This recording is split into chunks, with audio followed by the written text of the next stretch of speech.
miten minusta tuli työyhteisösovittelija ja mappikeissi. Mä luulen, että mulla on ollut aina sisäänrakennettuna halu rauhaan ja sovintoon. Mä luulen, että useimmilla meistä on. Yksi iso käännekohta työelämässä oli, kun mä nuorena 30-vuotiaana päädyin vähän sattumaltakin esihenkilötehtävään. Ja mä koin ensimmäiset haasteet ihmissuhteissa työelämässä. Siihen saakka melkein 15 vuotta olin jo työtä tehnyt ja kaikki oli mennyt mukavasti. Silloin yritin itse asiaa hoitaa sitten henkilöiden kanssa, kenen kanssa päädyin konfliktiin, mutta keskusteluista ei oikein tullut mun mielestä, ne ei oikein päätynyt mukavasti ja en tiennyt, että on olemassa sellainen asia kuin työyhteisösovittelu. Mulle jäi niistä kokemuksista sellainen haava, mitä mä oon kyllä kantanut sisälläni aika pitkään ja se on jotenkin kummitellut mulla sellaisena pelkona siellä taustalla, vaikka koskaan sen jälkeen ei ole vastaavaa tilannetta tullut esiin. 2019 vuonna mä osallistuin tällaiselle viikonloppukurssille kuin NVC ja sovittelun taito. NVC on lyhenne sanoista Non-Violent Communication. Rakentava ja myötäilevä vuorovaikutus, se on suomennettu Marshall Rosenbergin kirja. Rosenbergillä on ajatus, että jokaisen tunteen takana on tarve.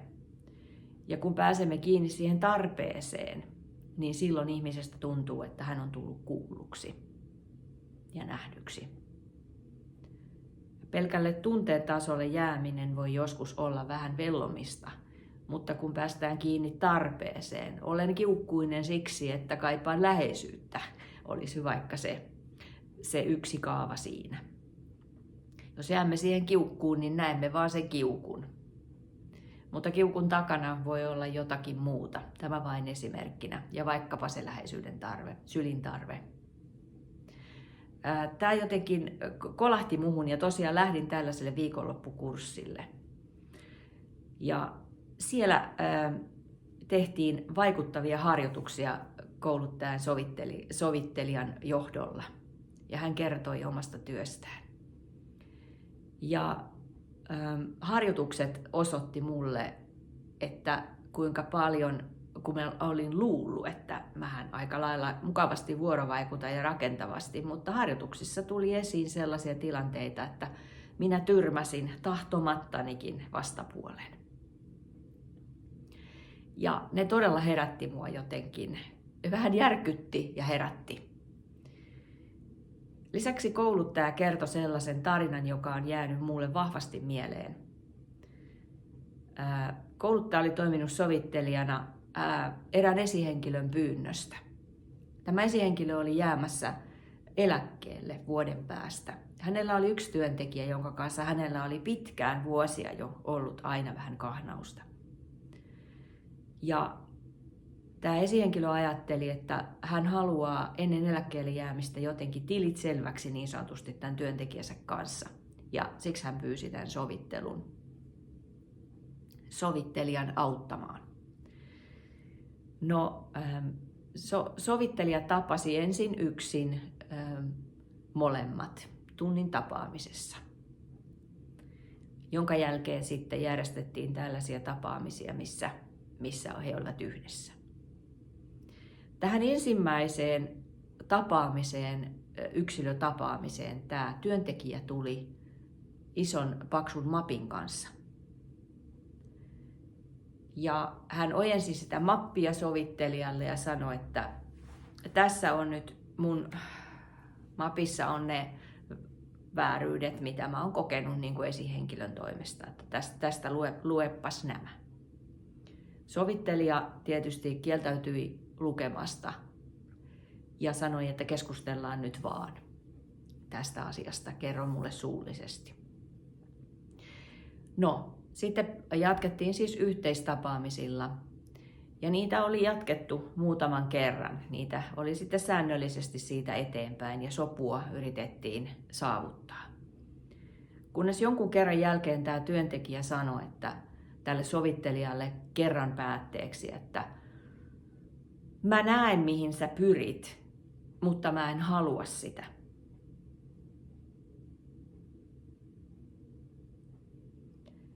Ja tämä sovittelija kertoi, että sehän on aika keskeinen lause. Sopu syntyy vaan, jos sitä haluaa.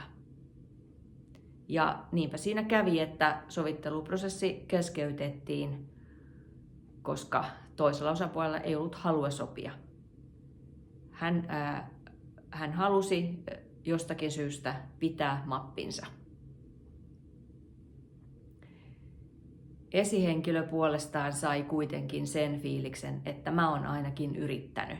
Mä oon ainakin yrittänyt tätä asiaa hoitaa ja on nyt tehnyt sen, minkä voin. Ja hän pystyi sillä tavalla sen itseltään päättämään. En toki tiedä millä tavalla, jäikö aihe hänelle kummittelemaan. Mun mielestä tämä tarina on todella väkevä. Se pisti mut silloin miettimään, että mikä on mun mappini. Mitkä on ne asiat, mitä mä kannan mukanani painolastina, viemäs mun voimavaroja, vanhat tapahtumat, katkeruudet, kaunat, joista mä en tahdo päästää irti, jotka värittää sitä, miten mä toista ihmistä katson. Vaikkapa tosi monienkin vuosien takaa tapahtuneet asiat. Ja jotenkin koin, että voimalauseeksi tuli jotenkin, että katkeruuteen ei pidä jäädä, vaan pitää yksi toisensa jälkeen käsitellä oman mappinsa sisältöä.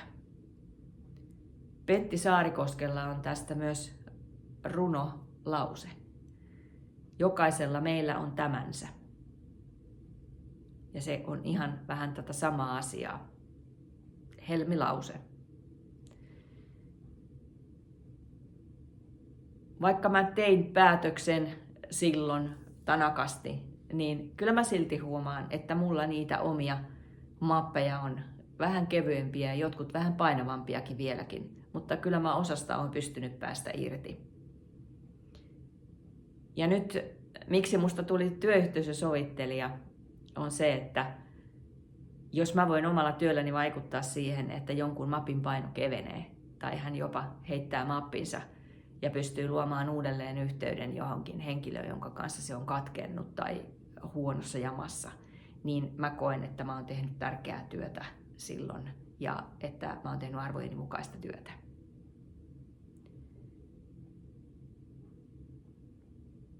En tiedä, mitä tää herättää sua pohtimaan.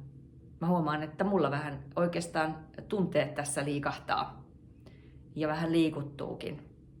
Sen verran tärkeä asia tää mulle on. Joten mitä sun mapissa on ja onko se sellaista, jonka voi jo jättää? Ja mitä sitten, jos sä et sitä jätä? Mitä se tekee sun voimavaroille? Siinä vähän tuumausta sulle ja oikein hyviä pohdintahetkiä.